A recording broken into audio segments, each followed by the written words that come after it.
1940년대 무릎까지 내려오는 탐스러운 머리카락을 가진 메리 브라운.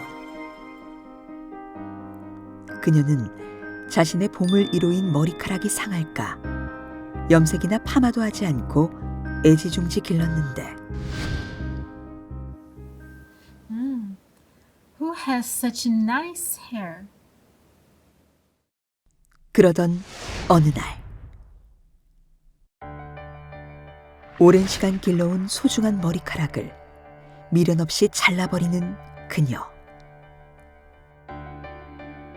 바로 신문에 실린 한 광고 때문이었다.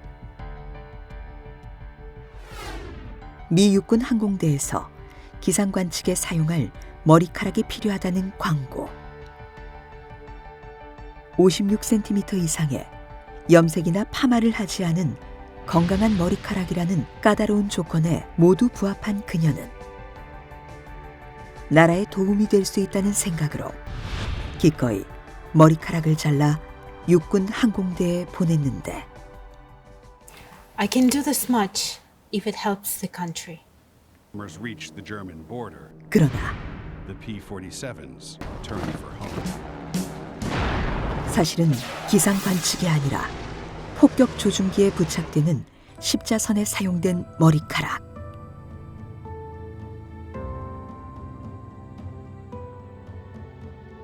(2차) 세계대전 중이었던 당시 폭탄 투하의 정확성을 높이기 위해 고민하던 미 육군에서는 조준기의 십자선에 머리카락을 이용하려 했고 메리의 머리카락 덕분에 완성한 노든 폭격기는 오차 범위를 22m까지 축소할 수 있었다.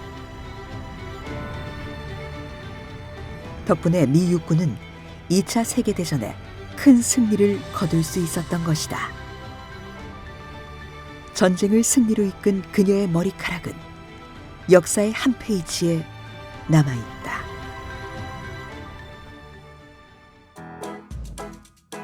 머리카락, 눈썹, 수염. 우리 몸에는 여러 종류의 털이 있다. 그리고 그 존재의 이유는 아주 명확하다. 머리카락은 직사광선에 노출된 두피를 보호해준다. 눈썹과 속눈썹은 안구가 건조해지지 않도록 하고 겨드랑이, 하복부 등의 털은 외부로부터의 충격을 줄이는 쿠션 역할을 한다. 하지만 그 중에서도 가장 중요한 존재의 이유는 바로 진화의 역사를 기록한다는 것이다.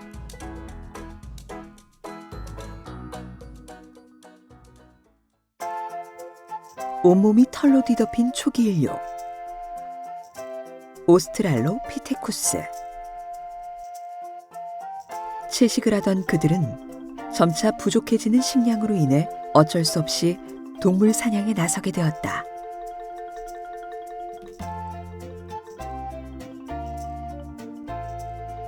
주로 밤에 사냥을 하는 맹수들을 피하기 위해서 오스트랄로피테쿠스들은 낮 시간을 활용해야 했는데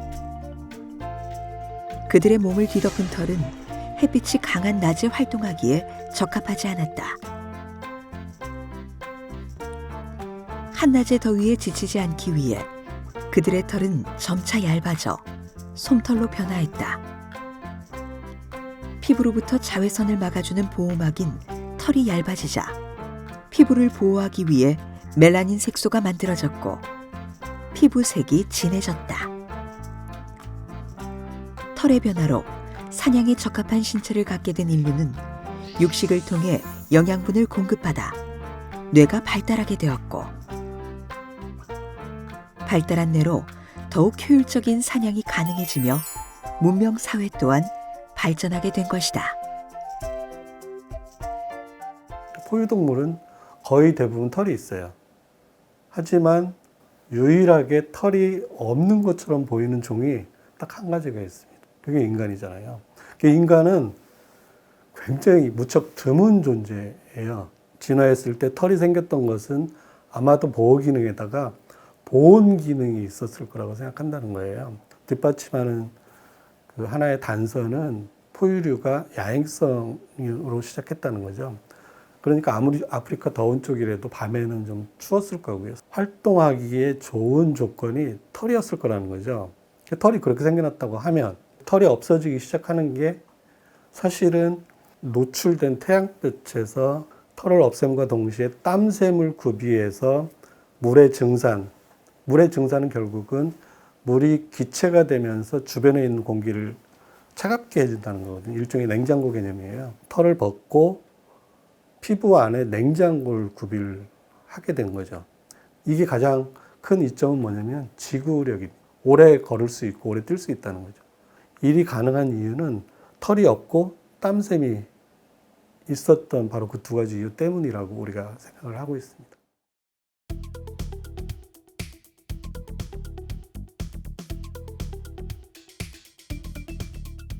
문명의 발전 이후 우리 몸에 있는 털은 각 시대와 문화마다 다른 모양과 의미를 지니게 되었다. 고대 이집트에서는 털이 없는 것이 부와 권력의 상징이었다. 그래서 노예 계층은 짧은 단발머리를 유지했고 귀족들은 머리를 삭발한 후 가발을 착용해 부와 권력을 드러냈다.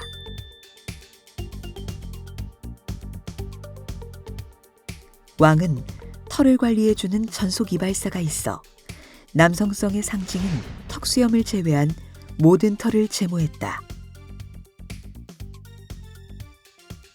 고대 그리스인들 사이에서 여성의 미의 기준은 눈썹이었다. 일자 눈썹을 가진 여성이 지적이고 순결하게 여겨져 안료를 사용해 눈썹을 그리거나 동물의 털을 뽑아 붙여 눈썹이 이어진 것처럼 만들었다.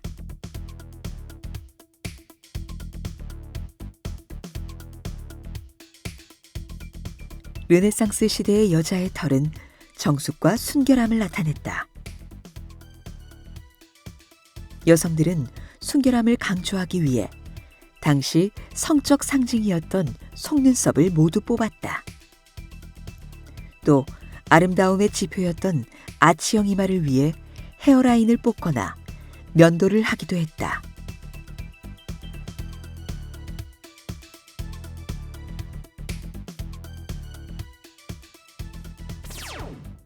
17세기 유럽에서는 길고 풍성한 남자의 헤어스타일이 권위의 상징이었다.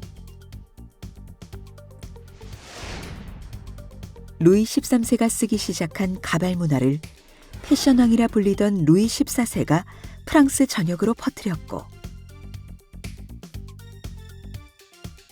귀족 남자들은 권위와 지성을 상징하는 흰색 가발, 퍼루크를 착용했다.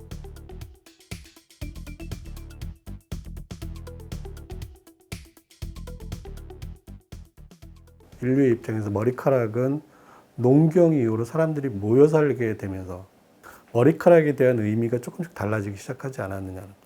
제일 먼저 보이는 것 중에 하나잖아요. 멀리서. 그러면 성별을 판단할 수도 있어야 될 거고요. 저 사람들이 동물이냐 아니냐를 가장 먼저 구분을 할 수 있었어야 되잖아요. 그러니까 머리를 단정하게 다루기 시작하는 그 역사는 아주 보편적인 것처럼 보여요. 동양이건 서양이건. 줄리어스 시저 같은 카이사르 그런 분들의 사진을 보면은 머리카락이 가채라고 하잖아요. 가발. 크게 풍성하게 해서 자신의 권력, 지위를 나타내는 쪽으로 조금 더 많이 간 것 같아요. 서양 사람.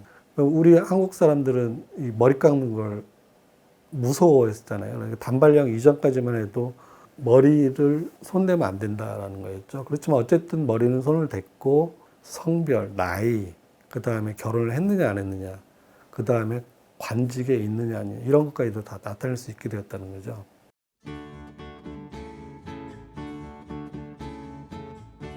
조선시대 여성들은 윤기나는 머리카락을 위해 청포물에 머리를 감고 곱게 기름을 발라 관리했다고 한다.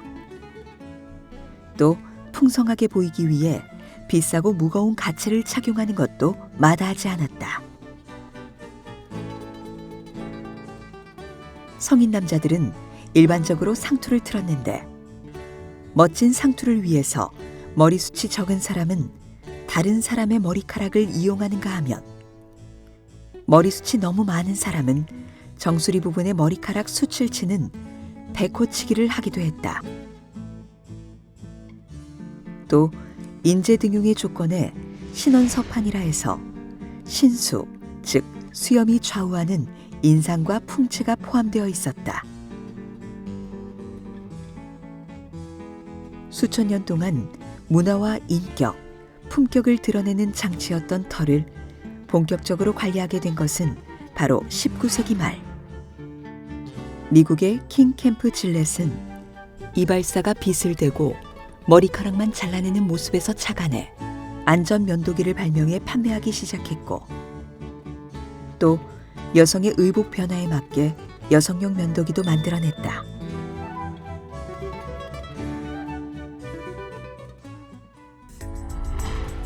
20세기에 들어서며 미의 기준이 털이 없고 깔끔한 피부로 변화했다.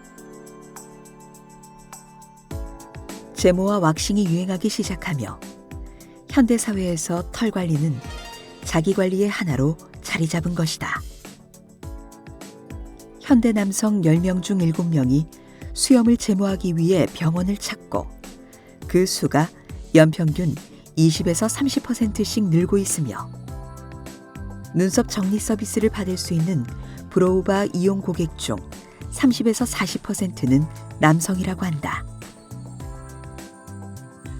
반대로 열심히 털을 밀던 여성들 중 왜 제모를 해야 하는가에 대한 질문을 던지는 이들이 생겨나기도 했다.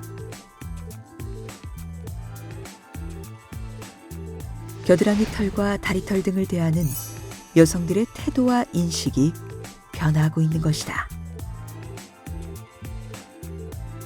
이제 털을 기르고 자르는 것은 개인의 선택이다. 털은 몸을 보호해주고 문화와 품격을 담아내는 역할뿐만 아니라 가치관과 개성을 표현하는 하나의 수단이 된 것이다. 평생 지니고 있지만 왜 그곳에 있는지, 어떤 역할을 하는지 잘 알지 못했던 털.